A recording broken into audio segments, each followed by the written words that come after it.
हमारे लिए आज की तलावत रसूलों के अमाल उसका 13वां बाब 44वीं आयत से 52वीं आयत तक। दूसरे सब्बत को तकरीबन सारा शहर इकट्ठा हो गया ताकि खुदा का कलाम सुने, मगर यहूदी इतना हजूम देखकर हसरत से भर गए और कुफर बककर पालूस की बातों की मुखालफत करने लगे।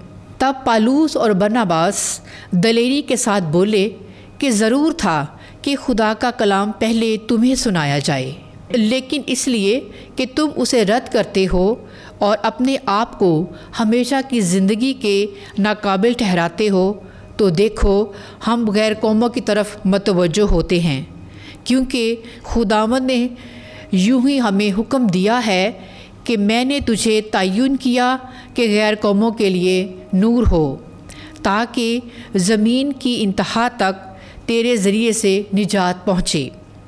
गैर कौम ये सुनकर खुश हुए और खुदा के कलाम की तारीफ़ करने लगे, और जितने हमेशा की ज़िंदगी के लिए मुकर्रर थे ईमान लाए, और खुदावंद का कलाम उस तमाम इलाके में फैल गया।